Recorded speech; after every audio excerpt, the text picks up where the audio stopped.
What's up, everybody? My name is Sam Darty. I'm going to do the 7 console accessories that went too far. And let's do this. Consoles should be about the joypad and the game, but there are some times when you might want to get an add-on. While there are some great accessories, there are some which took things too far. Not only that, but there are some that didn't quite go far enough, and we're going to tell you about some of them. Before we begin, subscribe to The Gamer and ring that bell to join our notification squad so you never miss a video. Without further ado, here are some console accessories that went too far and some that didn't go far enough. DS stand. Back in the days when smartphones, which weren't smart at all by today's standards, when they came with buttons, the idea of controlling a screen using your fingers sounded wrong. How would you get your information across? How would you keep things clean? Wouldn't it just be flat out unhygienic? People shied away from it, like they did with Fire and the Wheel and other great ideas before them. This all changed when some genius came up with the idea of using a stylus to write on screens. Now you could give an approximation of your handwriting, type an email, and generally do stuff on a touchscreen without having to worry about getting things dirty or pressing the wrong bit. Nintendo, never a company to ignore the latest developments, well, unless it was CD-ROMs in the 90s, they took notice, and so in 2004, the Nintendo DS was launched, complete with a stylus. There was one small problem, though.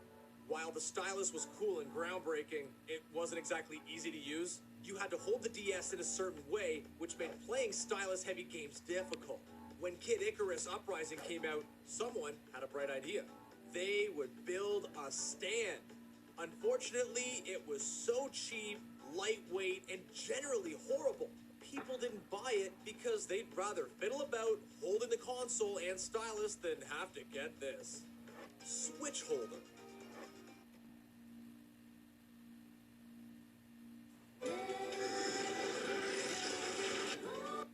When the Nintendo Switch came out, it seemed like the company had squared the circle when it came to a particular gaming conundrum. For years, people had wondered how you could create a console which was of the highest quality when it came to graphics, sound, and memory, but also had that pick-up-and-play portability factor. Yes, the Switch was the console you could plug into your television, like a traditional one, but also take with you wherever you went. This, as well as the usual quality people had come to expect from Nintendo, helped it to sell by the bucket load. People love to play it at home, on their way to work, or wherever. The keyword there is wherever. It's portable. So as long as the battery is charged, you can play it anywhere. Well, maybe not if you're a soldier in the middle of a battlefield, or involved in a court case, or attending a funeral, but you get the idea. This didn't stop a whole range of companies making accessories so your portable console could be, more portable? These lazy neck devices, as tested by YouTube Stevie at 7, are all well and good, but serve no real purpose. The whole point of the Switch is that you can play it wherever, so we need to know why this is even a thing. Steel Battalion Controller. Here's a little tip for any aspiring game developers out there. If you're making a game specifically for a console, it might be a good idea to keep in mind the system's controllers. You could come up with something completely brilliant, but if a gamer has to get new stuff specifically to play a game how it's meant to be played, you haven't done as well as you could have done. Xbox players in 2002 who heard about Steel Battalion were very excited. This was an awesome-looking shoot-'em-up from Capcom, a company with one of the best track records of any developer, which put you in control of a bipedal walking tank. Talk about awesome! Prospective players had one problem, though. You couldn't really play it with a regular Xbox controller. No, you had to get a very expensive accessory. Steel Battalion's controller is ridiculous. It is absolutely massive and features 2 joysticks, a whole range of buttons, and some foot pedals rolled in. To be fair, it made playing the game an experience unlike anything else, and it was made to the highest standards. Its real problem was that you only ever used it for 2 games, which left it catching dust and looking like a weird guitar pedal board the rest of the time. This was $200 you were never going to see again. Switch dust cover. There's a piece of advice which holds true in gaming and in life. If in doubt, read the flipping manual. Seriously, These things are included with products for a reason.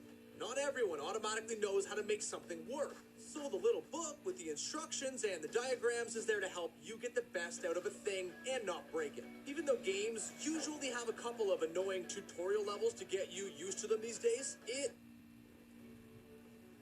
I love you. You love him. wasn't always the case. So this was doubly important. Nevertheless, there are cases of people making terrible mistakes because they didn't read the warning signs.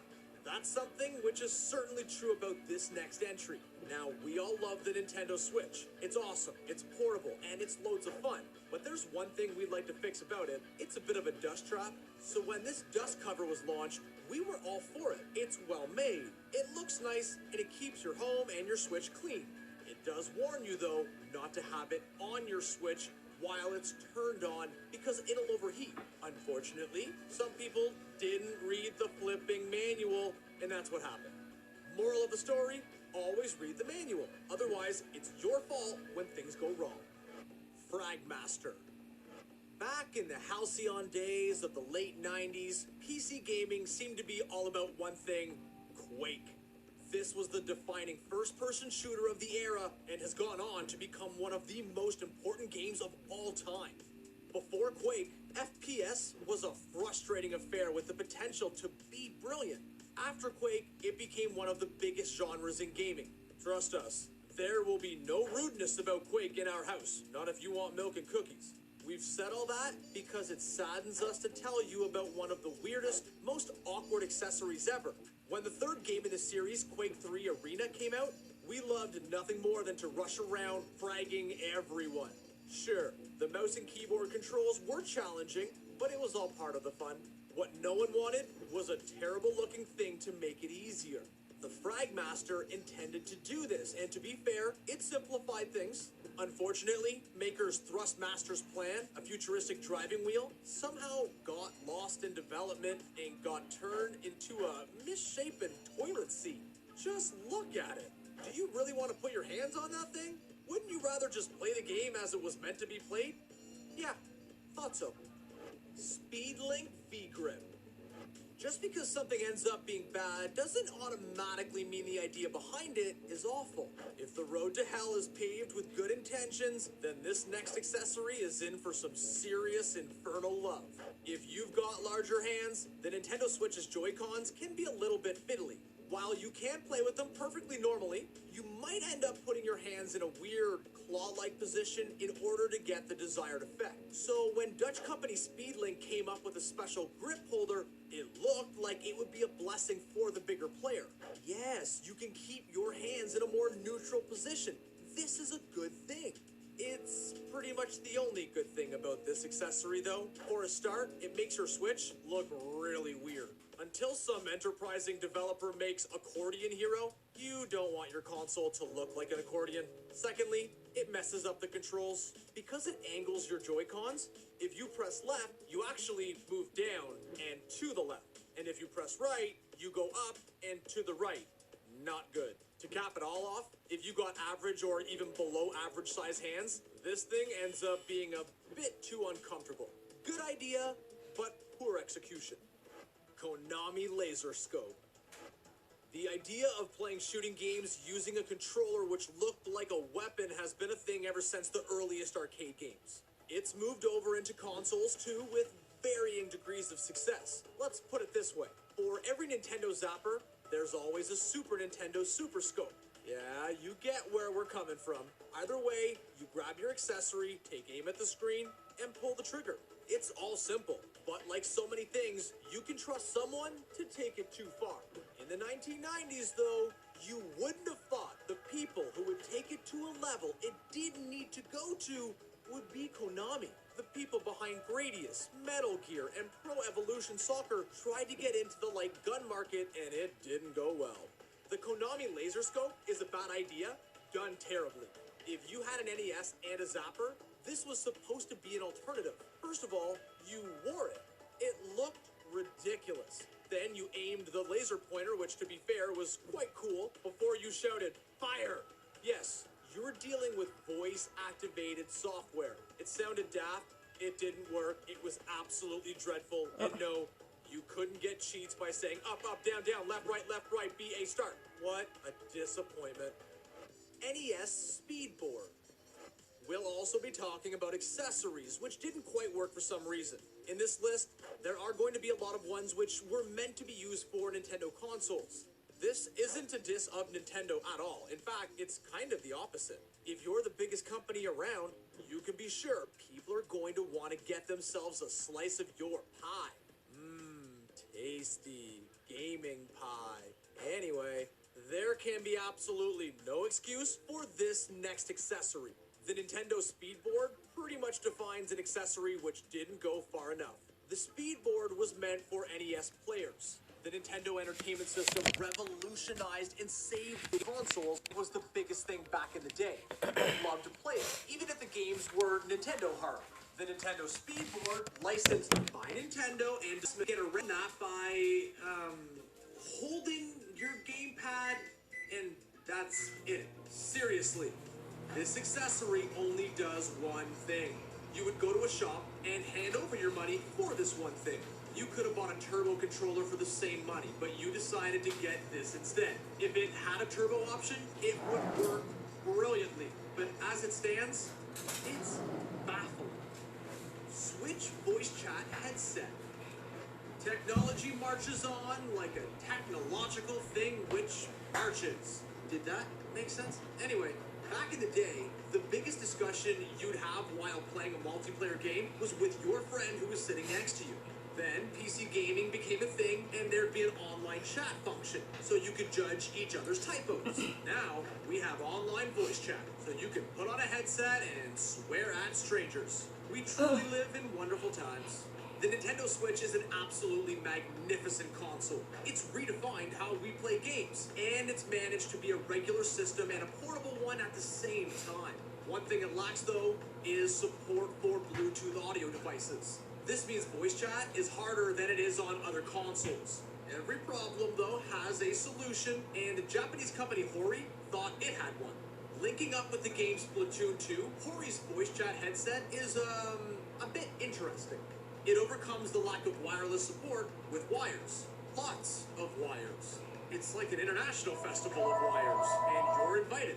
You have to hook up your headphones to an adapter, which you connect to your cell phone and your Switch, and in the meantime, you have to avoid throttling someone. It's a good idea, but it should have been left as a wired adapter to a Bluetooth-ready device. Sega Activator. When Nintendo launched the Wii back in 2006, it was literally a game changer. You didn't have to sit around playing video games anymore. Now, you could jump, kick, and move around thanks to the way the Wiimote worked. This was amazing and opened up gaming to people who otherwise wouldn't have played. Somewhere, though, some games developers saw the massive success that we had and surely wept for what might have been. The Wii may have been the first time motion control was used successfully in games, but it wasn't the first time someone had tried to make games playable without having to press buttons or twiddle a joystick. In fact, the pioneers were Nintendo's old rivals, Sega. When the Genesis was the only thing stopping the Super Nintendo from gaming world domination, Sega had a plan. What if you could play a game by movement alone? That would show Nintendo a thing or two. Thus, the Sega Activator was born. There was only one problem with the Activator. The octagon you placed on the floor and moved around in, yeah, it didn't really work. Rather than having free reign to do things, you had to wave your hands roughly where a button would be and hope for the best. This left gamers disappointed and Sega with lots of problems. If it had worked properly, it would have been revolutionary. And there you have it. What's your favorite accessory which went too far? Did we leave any good ones out? Let us know in the comments section below, and don't forget, subscribe to The Gamer for more videos like this one. Thanks for watching. If you guys loved this video, please give it a thumbs up, subscribe, and hit that notification bells on.